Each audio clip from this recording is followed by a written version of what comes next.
ennaku ebulambale bubazi tutuuke ku lunaku mulindu olw'amatikkira ga Beene agenda okukuzibwa gye bujjako mu maaso awo. Tukwaniriza munnange mawulire agataliiko nfuufu eno ettiimu kabiriiti ndipo mayinja bwe tugenda okutambuza ensonga mebo mulungi waali nnyo tuleese mangi ebadde mu kuziika Hajji Kyanjo n'ebirala bingi byonna tubyetisse kasolo tubikuwe mu bufunze tugenda kupeeta mu bujjovu ebikulu mu gataliiko nfuufu nga biwagiddwa. Hajji Kyanjo aziikiddwa ne bamutendereza olw'okulwanirira obwenkanya. Ab'amazima n'atubuulirira Bannabukomansimbi boogedde ku bye bagenda okusubwa ku Hajji Kyanjo. Amagezi ge yandibadde ga mugaso nnyo. Namwandu alaajanye olw'abaana ba okumusaayira emmere. Wembadde nzija akasente osobola okwekubira enduulu. Ssaabalabirizi Kazimba ayaanukudde abakristaayo abaamututte mu kkooti. Tuyiga okusiŋŋanamu ekitiibwa.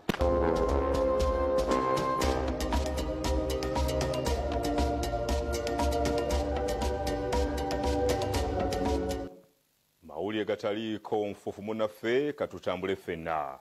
Tugatandise ne yaliko mubaka w'Amakindi e West Hajji Kyanjo eyafudde olunaku olw'eggulo aziikiddwa. Mu bubaka bwa Ssaabasajja Kabaka ayogedde ku Kyanjo ng'omusajja abadde alwanirira ennyo obwenkanya era omwesimbu. Kyanjo aziikiddwa ku kyalo Ntuuma mu Bukomansimbi.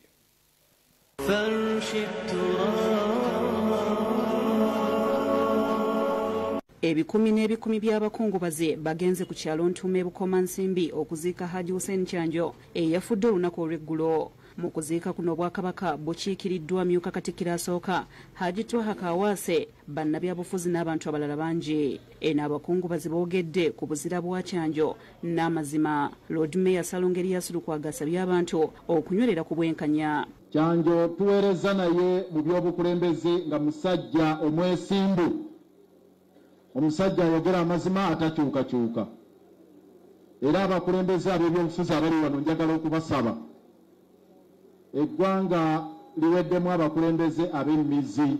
Eyaliko Ssenkagale wa Jeema Hajji Kibirige Mayanja agambye nti Kyanjo yasirikira eby'okumuwa obutwa. Yamanya abantu abali batamwagala naye ng'ate toyinza ggamba ti abatamwagala bwe baabula obutwa. Ye Pulezidenti wa Jeema Asumani Basalirwa asiimye Kyanjo kuba yamusemba ew'omulangira Kasimu Nakibinge eyamusasulira fees ku LDC amaliriza eddiguli ye. Namala emyaka 4 nga ngenda ku LDC fees n'abula. Bwe nanyumizaako nade ku Kyanjo yaŋŋamba ekintu kimu nti gezaako ogende ew'omulangira. Ye omusawo we Dr. Ahmed Luwaga ayogedde ku ngeri gye bazuulamu Kyanjo Kookolo amuliridde ebbanga.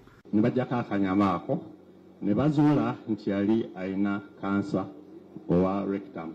Ayongeddeko nti yagenda e India mu malwaliro mangi ajjanjabwe. Era nga waliyo Dr. medical oncologist baali bamuyita Dr. Naidu. Era asaasidde nnyo abantu mwenna kuba yagambye nti ebbanga yamujjanjaba ne bafuuka bamukwano. Yeebazizza abasawo mu Uganda Cancer Institute abamujjanjabye ku lw'abamulekwa Faluku Kyanjo Junior. Yeebazizza abantu bonna abababeereddewo okuva kitabwe bwe yalwala era ng'agenze mu ssiimu. Tuli basi gye muli naye tukakasa nti teyi musiimu kusinga mukadde waffe. Asoose kulaga baganda be ne bannyina okubadde n'omuto Hadija Kyanjo gw'asitudde mu bbanga ng'alina n'omuto amuddako Hida Kyanjo nga wonna wamu bali 8. Ayogedde ku mabala 5 kitabo mwawangalidde mu bulamu era ng'asabye abantu bonna be yasobya bamusonyiwe. Buli alina ensonga yonna nga taata waffe yamukosa mu bugenderevu oba mu butali bugenderevu tukusaba omusonyiwe lillah. Hajji Senkubuge ku lwa famire ya Sirimaani ziraba muzaala alaze omukwano bakadde baabwe gwe babakulizamu awatali kwawulamu. Era ffe ng'abaana twalwawo nnyo abamu ku ffe okwawula taata wo yaani maama wo yaani. Ye yaliko Ssenkagale w'ekibiina kya FDC Dr. Kizza Besigye yeebazizza Allah olw'ekirabo kya Kyanjo olw'ebyettendo byakoze. Okumwenyumirizaamu n'okukola ebyettendo byakoze byonna. Ategeeza nti Kyanjo afiiridde mu lutabaalo ng'omulwanyi Namige era atasangika. Era mulwanyi Namige atasangika. Ayogedde ku kuyuuga okuli mu kibiina kye yali akulembera n'ebitongole ebirala kuba bali mu kusoomozebwa kungi nga beetaaga beegatte nga boolekera mu 2026. Ndi wa FDC, ndi wa blue, ndi wa yellow, ndi wa red. Tuliveeko. Akulira oludda oluvuganya gavumenti Mathias Mpuuga ayogedde ku Kyanjo ng'omusajja omwesimbu era atasangika. Tukkiriza nti mukulu waffe abadde mwesimbu. Minisita omubeezi wa microfinance Hajji Kyanjo Kasolo naye alaze okunyolwa olw'okufa kwa Kyanjo. Abadde musajja ow'embala. Atendereza Kyanjo kuba bwe yali yakagenda mu palamenti ye yamulaga ekkubo. Nagamba ozze wano naye manya nti buli muntu gw'osanze wano ng'ayise mu kalulu muwe ekitiibwa. Ye Imamu Idi Kasozi mukwano gw'omugenzi ategeezezza nti awangadde ne Kyanjo emyaka 43 okutuusa wafudde. Twasisinkana mu senior 5 nga tuli mu bagenyi fembi entale school. Ategeeza nti ye ne Kyanjo beeyimirira Sheikh Yunus Kamoga ensi we yali emuviiriddemu. Ne tukkiriza nze ne Kyanjo tugende tweyimirire Kamoga. Asabye gavumenti ereme kussa obwa ADF ku basiraamu era n'agisaba nti ye mwetegefu okukulembera abasiraamu boogerenda Jamiru mukulu mu kkomera gy'ali balabe nga ayogera n'aba ADF abali DR Congo Uganda etebenkere. Nyakusaba omuntu bamenya parliament omusiraamu ayagala okunfaanana ejjeebera matter of national concern ku floor ya parliament mu gitebolinge mugende nti abasiraamu bagamba bagagenda kusinkana Jamiru boogere naye basobole okwogera n'abaana bali bemugamba abali eri bakomewo Uganda etebenkere.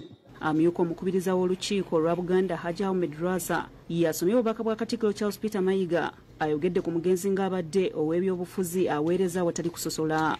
Eyamanya nti ebyobufuzi kitegeeza kuweereza Uganda eyawamu.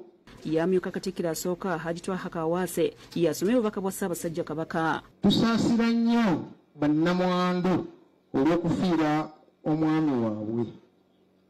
Mu ngeri y'emu tukubagiza bamulekwa abooluganda n'emikwano olw'okufiirwa kuno okunene.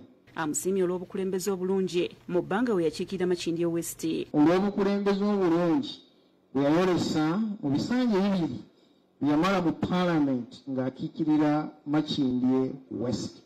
Amutendereza obutasagaasagana ng'abadde kyakulabirako kirungi. Tujjukira bulungi obuwagizi bwe ku nsonga z'Obwakabaka n'endala zonna ezaali zikwata ku nkulaakulana y'abantu baffe. Oluvannyuma bamusaalidde era n'aziikibwa. Fiona Nannyomo ne Boni Kiza bakusakidde eggulire lino. Abantu mu bitundu by'Obukomansimbi bategeezezza nti bagenda kusubwa nnyo Hajji Kyanjo kuba abadde agenda kutabaganya abakulembeze abeeyongedde okweyuzeyuza ennyo mu kitundu. Mu kuziika Hajji Kyanjo ebyokwerinda binywiziddwa olw'obuvuyo ng'abaserikale ba poliisi balabiddwako mu kifo kyonna.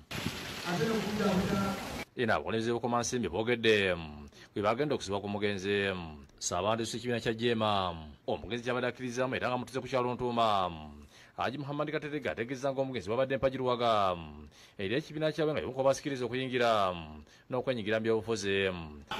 Tusaaliddwa nnyo era kitege bubi nti ekiseera kino agenze ng'eggwanga litaagusetaguse nga liri masaŋŋanzira amagezi ge gandibadde ga mugaso nnyo mu kuwumbawumba bannayuganda. Agaseeko Kyanjo abadde ekyokulabira kiri eggwanga nga nabwe ekitibwa nakibiina kya Jema bakola ekisoboka okutuukiza ebirulwa bye. Ye nga Jema tusigaddewo ennyingo 5 y'omu ku baazitandikawo obwenkanya ebyenjigiriza ebyenfuna empisa n'obwegassi bwa Afrika tujja kubeera nga tubitwala mu maaso era twagala okugumya bannayuganda. Okuviibwawo kwe tutegeezezza nti Jema eggaddewo. Abatuuze abalala twogedde kuno bategeeza nti omugenzi abadde muntu mulamu ate atasasula era yeebuzibwako mu nsonga ezitali zimu ng'okufa kwe kubalekedde eddibudde eno mu kitundu. Fiiriddwa omuntu omumalirivu, fiiriddwa omuntu Mungu gwe yamuwa nti emirundi egisinga obungi abantu baagala ebintu ebiba nga ate abalala si bye baagala oba nga si bituufu naye abadde Mungu yamuwa tiwateeba watera okubanga waki nyawatuufu. Kubanga bw'otunuulira Hajji Kyanjo bw'abadde akwatamu ebyobufuzi bye kikulaga nti ye muntu abadde ayagala ensi ye, abadde ayagala eddiini ye. Abakulembeze abalala kubadde omubaka Ajikira Bukomansimbi North Dr. Christine Ndwala n'omumyuka wa RDC Bukomansimbi Fred Pax Kalema nabo batendereza omugenzi. Abadde musajja mulimi ng'alwanirira nnyo ebyobulimi, abadde musajja munnankyukakyuka nga teyezze eno n'eri, abadde realist mu byobufuzi abo tubayita ba realist, aboogera abawabula nga bakozesa emitwe gyabwe. Bategeeza nga badde balina enteekateeka ez'okumuyita okutabaganya abakulembeze mu disitulikiti Bukomansimbi awaludde nga tebali makambugo ekividdeko entambuza y'emirimu okuzingama. Kyagala abantu bawukana kamera byebufuzi naye aga nti bali kibatawanya mu ggulu naye batonda. Abadde ayagala nnyo ensi ye etali yakwogera busuusa naye nga kyayagala eggwanga libeera abadde akyagala. Hajji Hussein Kyanjo abadde musajja ayina eddiini eyannamaddala. Fiona Nanyemo n'ekizaafayo ze bakusakidde eggulu eno lwa Bukedde TV.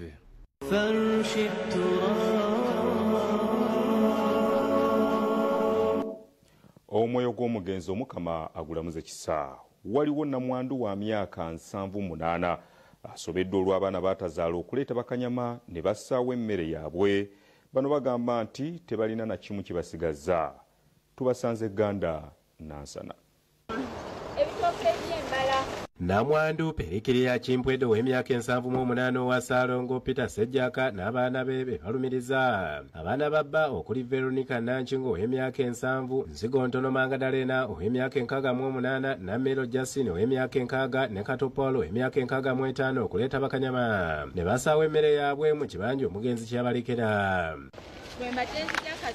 Kwembadenzi gy'akasente akanyamba ndi mukazi munaku sirina mpaba zeyandikawo emyaka 25. Namwandu Kimpwedde n'abaana be okuli Elizabeth Nakato, Anna Sejjaka Mulumbakiza Kabale. Essaawa eno basobeddwa ng'abaana bajja kugabana kwagala kugabana kibanja kya kitaabwe. Ani naani bagwere amannya gaabwe? Abaana abakulu Nankinga, Nsigo Ntono, Namiiro ne Kato nga bajja nga bagala okugabana tie mugabane nga bagabana nga bakisala ekibanja nga bagabana nga basalako bateesa nti kino tusaleko ekyekijja mwe tunaateesezanga. Batulaze emmere yaabwe okuli ebitooke, emwanyi, fene, emiyembe n'ebirala ebyasaayiddwa era batulaze n'ebijja bwe baziika omugenzi Peter Sejjaka eyali nannyini kibanja ebyolekedde okusengulwa. Newunyizza eggulu okulaba nga bakulu bange bazze ne batematema emmere yaffe ne batematema emmere buli kimwe mwanyi z'awaka zonna ffe tusomedde ku mwanyi zino zikuze tuli wano naye nabo bennyini baziganyulwamu be balema bokka ne bagaana okusoma.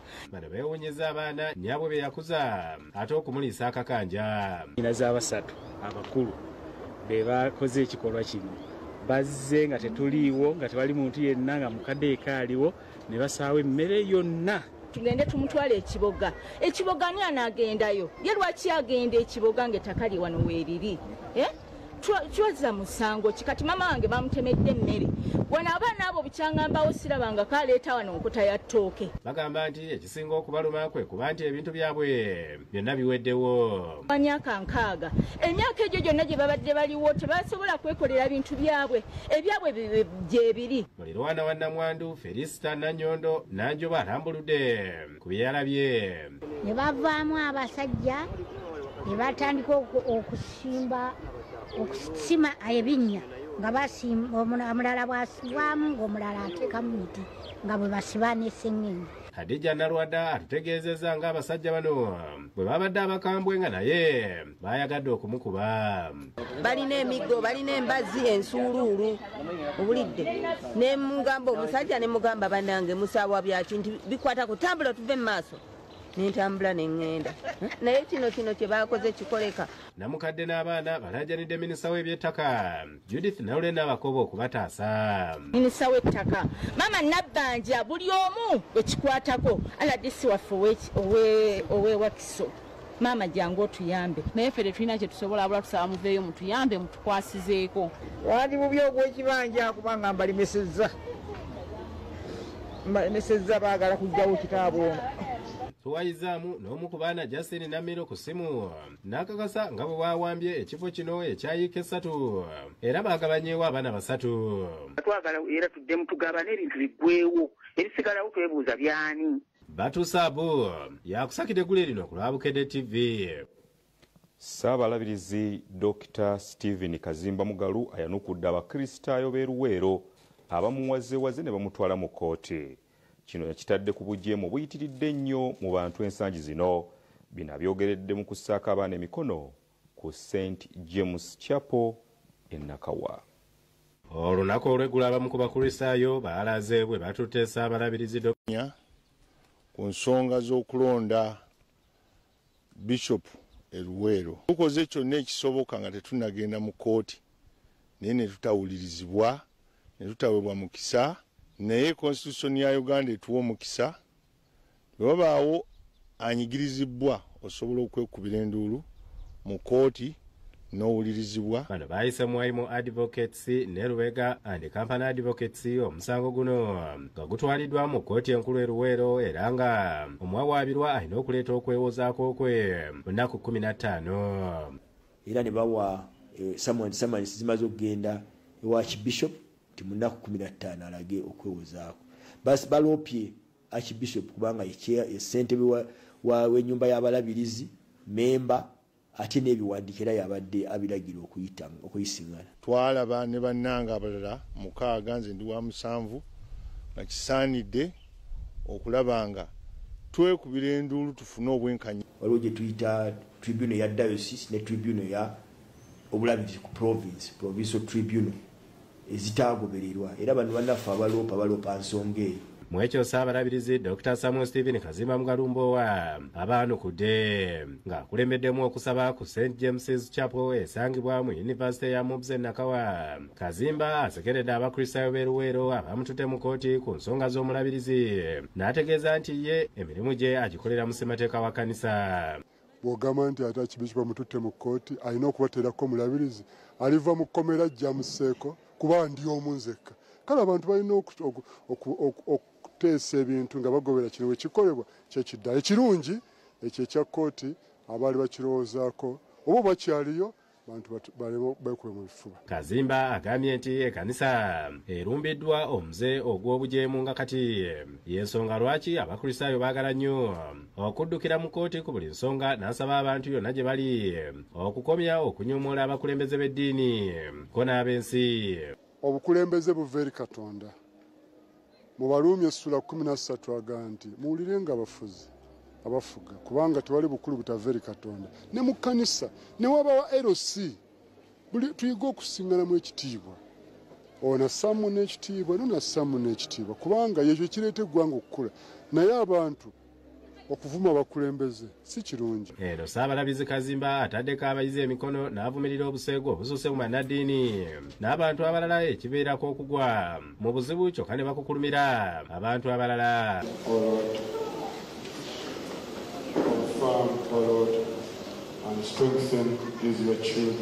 Dr. Kazimba alabudde abasajja abatali bagumu okwewala okutwala abaana ku DNA kubanga kiyinza okubaviirako n'okufa nga tebannatuusa.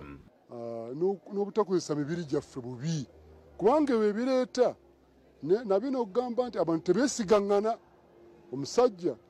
Omukazi n'azaala omwana ewamulirwana. Masitula Navuga ne James Magana bakusakidde eggule lino ku lwabukedde TV.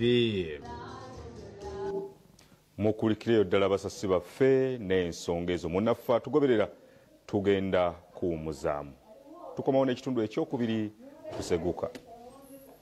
Linda ne mino mugataliiko nfuufu. Broiler 35 ekirungo ky'enkoko ez'ennyama mwabalunda zileya 10% tumulina abaagala ebirungo bya 20% nabyo weebiri mu bungi. Conversion Feeds Intrago tusange mu maduuka gaffe mu ggwanga lyonna. Amatikkira ga Kabaka aga 3. Buubuno obukulu bw'ebivuga mu Buganda.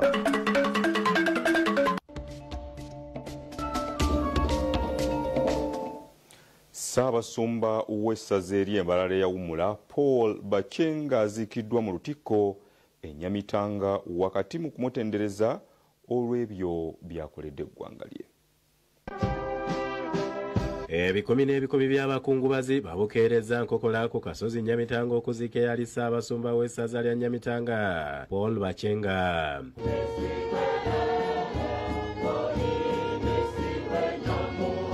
Omubiri gwa Ssaabasumba Bakyenga guleeteddwa aba A+ mu luggya lw'ekereziya okumusabira wakati mu kukola ebyennyimba z'eddiini.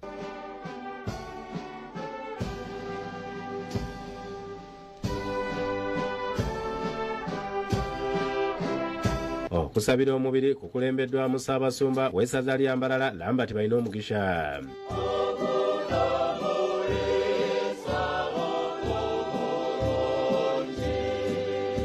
Kwetabyeko abakungu bangi okuva mu gavumenti eyawakati nga bakulembeddwa mu mumyuka wa pulezidenti Retired Major Jessica Alupo n'omumyuka wa Speaker Thomas Tayebwa.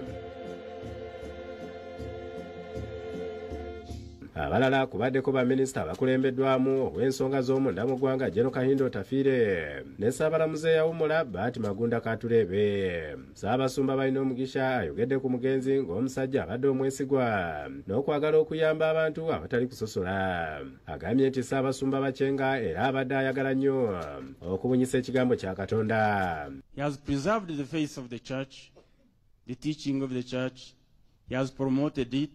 He has not monopolized the good news, but he has reached out and spread the good news of the kingdom to the rich and the poor alike, to youngsters, to the elderly, to the prisoners, the children, the downtrodden, fulfilling Christ's mandate to us as his followers. Mu balala abamwogeddeko kubaddeko Ssaabalamuzi eyawummula Baati Katulebe n'omulabirizi wa Nkole Dr. Sheldon Mwesigwa. The booklet here, I think, best summarizes who he was in terms of his love for humor and sarcasm. Amyuka Speaker Tayebwa ayogedde ku Ssaabasumba Bakyenga ng'abadde omusajja ow'enkulaakulana. Nyenda kumusiimira ekintu ky'okwisa ekigambo kya Mukama hari bingi kwikiriza za parish zikiigurwa. Nambwenu niho niitwe nk'abakigarama kuri yo mu Kiyanga twaboniire parish. Mu bubaka bwa pulezidenti obumusomeddwa omumyuka we Jessica Alupo amutendereza olw'okubeera omuntu omwesigwa era ayamba ategeezezza nga bwamusubiddwa ebyensuso. The Archbishop today we are laying to rest today was a friend to all. Your Grace, he happened to have so many interactions with me as a person, and I found him very, very humble. Oluvannyuma Ssaabasumba aziikiddwa mu lukiiko y'e Nyamitanga ng'afiiridde ku myaka 79. Nitushaba Mukama wiitu Yesu Kristo owagizira nti ninye kuzooka ninye magara. Ali Waswa yakusakira egguli lino ku lwabukedde TV. Mu mboozi ey'amatikkira ga Ssaabasajja Kabaka Ronald Muwenda Mutebi II ag'omulundi ogwa30 tutunuulidde ebivuga ebikubibwa mu lubiri.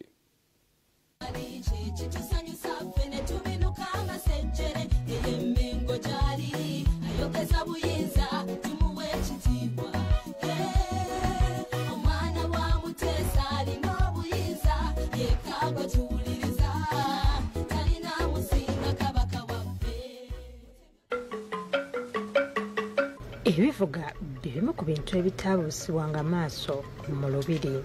Bino byakubibwanga mu biseera eby'enjawulo ne ku mikolo egy'enjawulo. Waliwo n'ebyo ebyakubwanga mu biseera eby'okuwummulako. Okuviira ddala mu myaka egya 1918 okuyiiya kw'ebivugo eby'enjawulo bye bimu ku byafuna Obuganda obw'enkizo ku balala era byasikirizanga nnyo abantu okujja okulaba ku babikuba.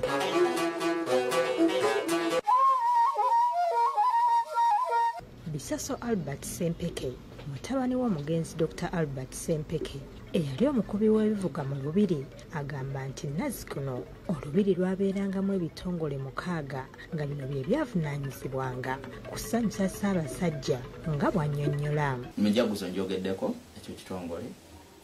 Abatenga, kujjako abatenga nosaka abalere. Bano banfuuwa ndere, esifaana bweziti.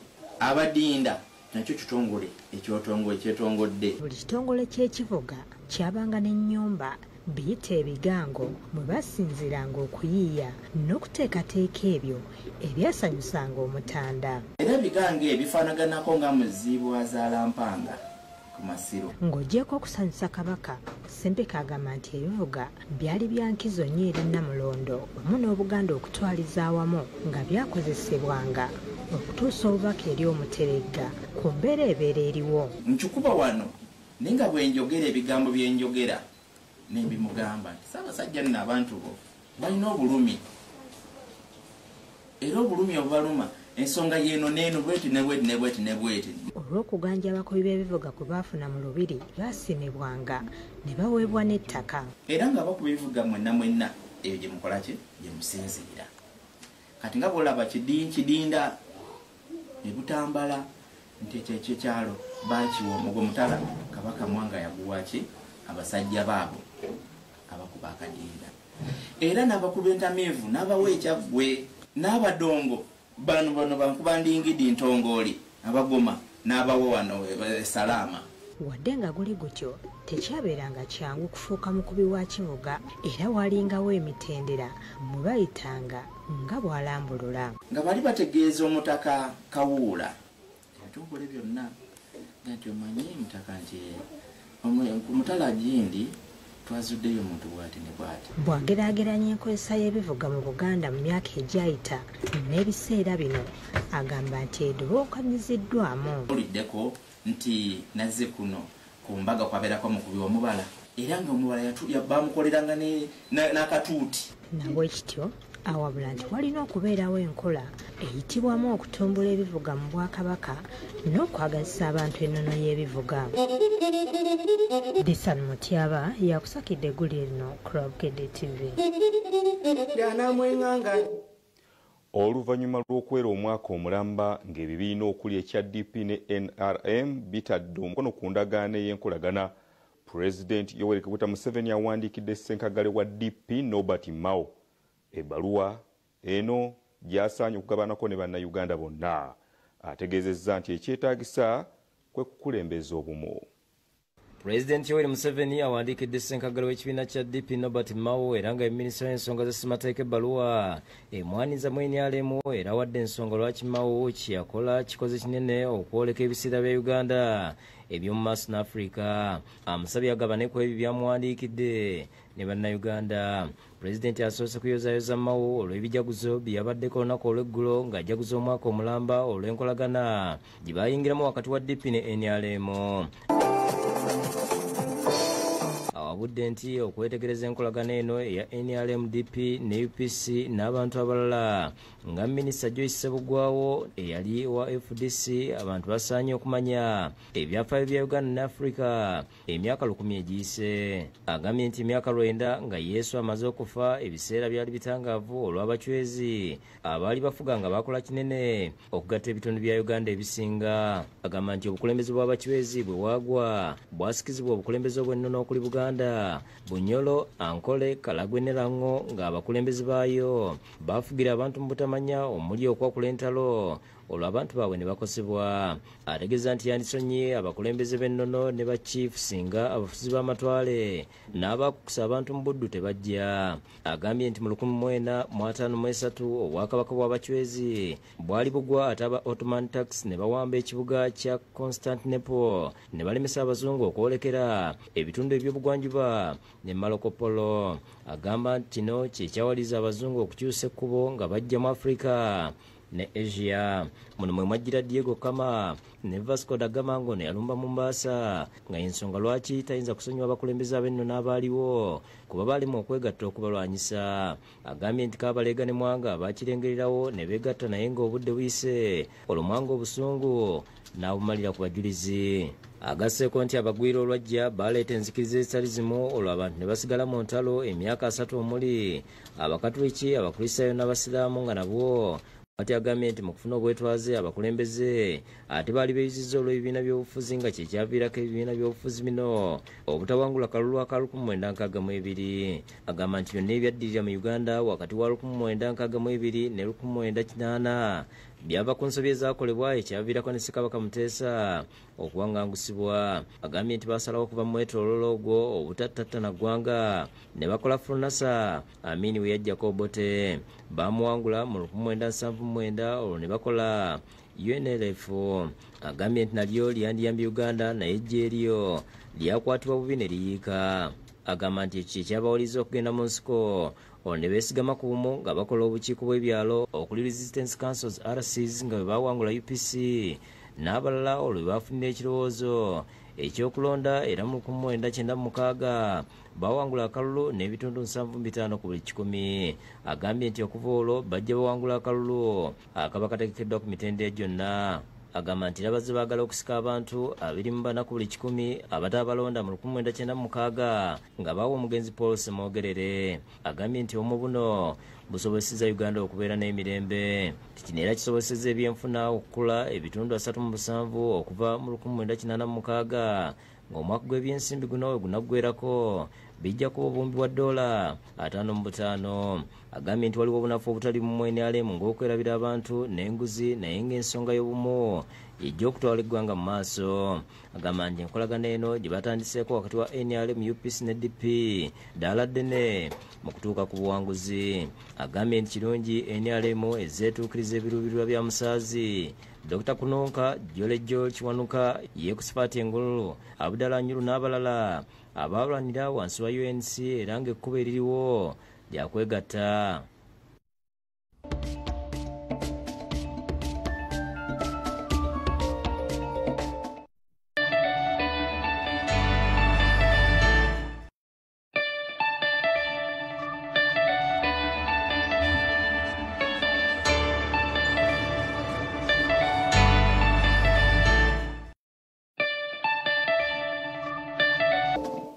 Omulabirizi wa Central Uganda Conference Samuel Kajoba akubiriza abazadde okwagazisa abaana baabwe amasomo ag'ebyemikono.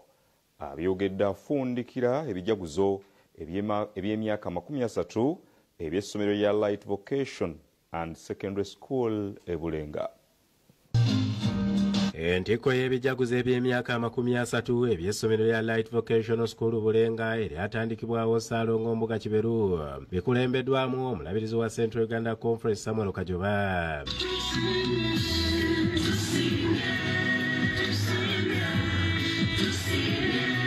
Asoose kulambula omwoleso gw'abayizi abasoma amasomo g'ebyemikono ebitali bimu omuli okufumba, okubajja, okukanika n'ebirala. Bw'atyo n'abatendereza olw'obuyiiya.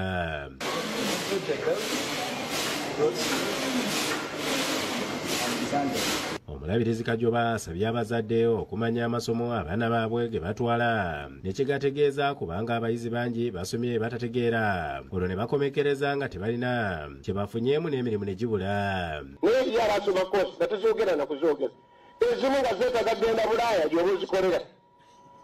Ezimu koosi tuzikoppa kuba tusoma nabo ne weerabira nti ekikyanzi terigenda na nzige. Asimye aba Light Schools olw'okugunjula omwana omuwala kyagamba nti kyakutaasa abaami ku bakyala abasuse okubapeekeeza akameeza n'okwenjeera mu butale nga banoonya ebizigo n'ebintu ebirala bye basaba olutatadde era n'asaba n'amasomero amalala okusesera ku by'emikono. Olw'okuba tolina mulimu otandise okusaba ebitasabwa kati nze omusajja omukulu ku myaka gyange nga nnende ngamba tewange ondeeterayo ebizigo. Ondeeterayo peti manyire kyebasitunda nze Samuel peti. Ayogedde ku beenyigira mu kubbira abayizi ebigezo kyagamba nti kyekisibye enguzi n'obulyake mu ggwanga lino. What we are seeing today is not automatic nti byabeerawo ne byereetawo. No, some people behind there making them happen. Obugalo bw'amaanyi. For 30 years tubalira kuba amasomero n'abasomesa n'abafumba n'abadereva. avumiridde abayivu abakyatambuliza obulamu bwabwe ku byawongo n'okweraguza n'ayogera ku bakyala abatambuliza obufumbo ku ddogo abana abasekeredde n'abasaba okwekwasa Katonda. Naalongo Betty Mbuga yeebazza Katonda olw'ekirooto kyawasa Alongo Mbuga n'asobola okusaawo essomero lino ng'asiimye gavumenti ne minisitule y'ebyenjigiriza olw'okubawabula n'okubawa omwagaanya ogw'okuweereza mu masomero ag'enjawulo. N'akola nga teyeebaliridde okulaba amasomero gaffe ng'agabaawo ate nga gakulaakulana. Ekirala kye twebaliza Katonda be bazadde baffe. Maama yabaddewo eggulo, Maama Nabakooza y'omusumba wa Busega Districts wa Kristo asiimye Katonda olw'emyaka 30 essomero lino gye limaze n'abazadde ababawa abaana n'akubiriza abazadde okuweerera abaana ate babateeke mu masomero aganaabafulumya nga bajjudde mu by'omubiri n'omwoyo. Naye ng'omwana omusomesa kuba okulaba ng'omuteeka mu ssomero linaamugunjula amagezi ag'omubiri, amagezi ag'obwongo n'amagezi ag'omwoyo. Oluvannyuma bano basazeko eki ng'akabonero ak'okujaguza emyaka 30 mu nsiko y'ebyenjigiriza. Abudu Muwonge yakusakidde eggulu lino ku lwabukedde TV.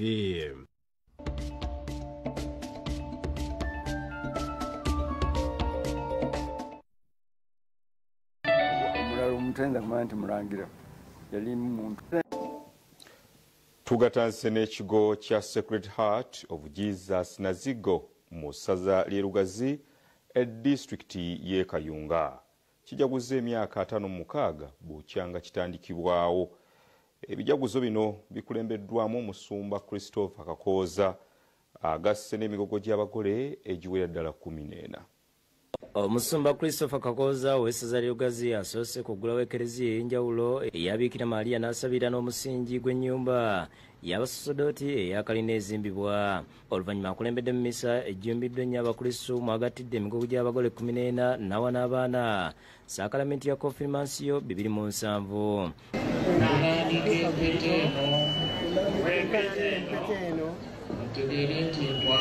Babadde ayigiriza akuutidde abagole n'abazadde okutendeka abaana okukola emirimu n'okubayigiriza eddiini. Tubatendeke bulungi babato tebalina kye bamanyi. Omwana ayigira ku bakadde be. Misa yetabiddwamu Minisita Amos Lugoloobi omubeezi w'ebyensimbi n'enkulaakulana era omubaka wa Ntenjeru North abadde omugenyi omukulu Moses Kalangwa ssente wa NRM e Kayunga n'abalala. Bwana mukulu w'ekigo kino Reverend Father John Bosco Waswa ayanjudde pulaani y'ennyumba y'abasasudoti yeetaaga obukadde obusoba 7 era ne basonda. Sirabu lyagwa tubadde mu kusitula bisenge nga ebisenge bino bibalirwamu miliyoni 10 ebisenge bigenda okufuuka naye ennyumba yonna twetaaga miliyoni 600 okugimaliriza. Lugoloobi awaddeyo obukadde 25 n'akubiriza abantu okukolerera eggulu. Era nga tumanyi bulungi nnyo nti kuno ku nsi tuliko nga bagenyi bibatambuze.